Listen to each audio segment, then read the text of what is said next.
রূপালী পর্দায় তিনি ছিলেন আদর্শ নায়ক, সুদর্শন, স্মার্ট, রুচিশীল এবং অভিনয়, নাচ ও অ্যাকশনে সমান দক্ষ।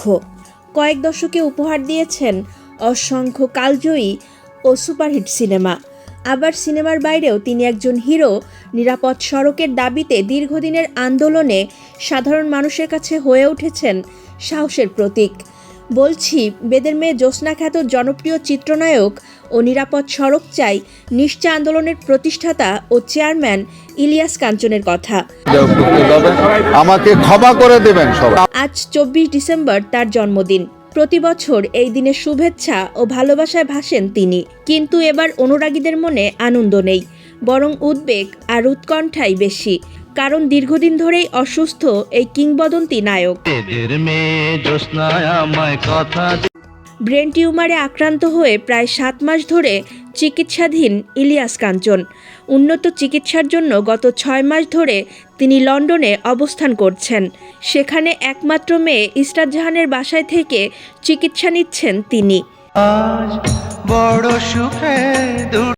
গত 26 নভেম্বর তার শারীরিক অবস্থার সর্বশেষ তথ্য জানান নিশ্চার প্রতিষ্ঠাতা সদস্য ও ভাইস চেয়ারম্যান লিটন এরশাদ। তিনি জানান, ইলিয়াস কাঞ্চনের শারীরিক অবস্থার উন্নতি হয়েছে। বর্তমানে তিনি স্বাভাবিকভাবে কথা বলতে পারছেন। অসুস্থতার কারণে আগে কথায় যে জড়তা ছিল তা অনেকটাই কেটে গেছে। চিকিৎসা প্রসঙ্গে লিটন এরশাদ বলেন, অস্ত্রোপচারের মাধ্যমে টিউমারের বড় একটি অংশ এরই মধ্যে অপসারণ করা হয়েছে। অবশিষ্ট অংশ রেডিয়েশন ও কেমোথেরাপির মাধ্যমে নিষ্ক্রিয় করার চেষ্টা চলছে। বর্তমানে তিনি একটি মেডিসিন কোর্সে আছেন। কোর্স শেষ হলে আরও কিছু পরীক্ষা নিরীক্ষা করা হবে।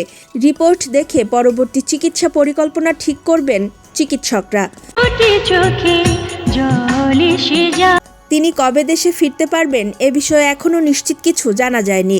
নতুন পরীক্ষার রিপোর্ট হাতে পাওয়ার পরই বিষয়টি স্পষ্ট হবে বলে জানিয়েছেন লিটন এরশাদ।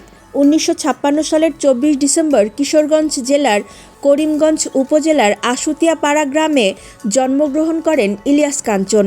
তার বাবার নাম হাজী আব্দুল আলী এবং মায়ের নাম শরুফা খাতুন।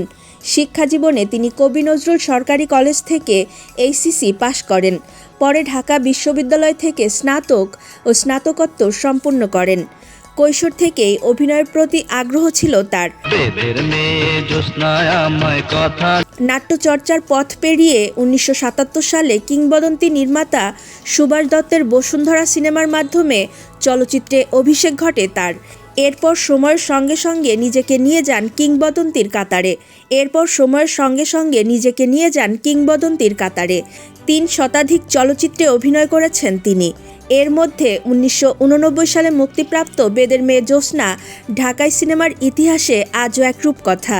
তোজাম্মেল হক বকুলের পরিচালনায় অঞ্জু ঘোষের সঙ্গে জুটি বেঁধে ইলিয়াস কাঞ্চন যে সাফল্য পেয়েছিলেন তা এখনও বাংলাদেশের সর্বাধিক জনপ্রিয় ও ব্যবসা সফল চলচ্চিত্র হিসেবে স্বীকৃত।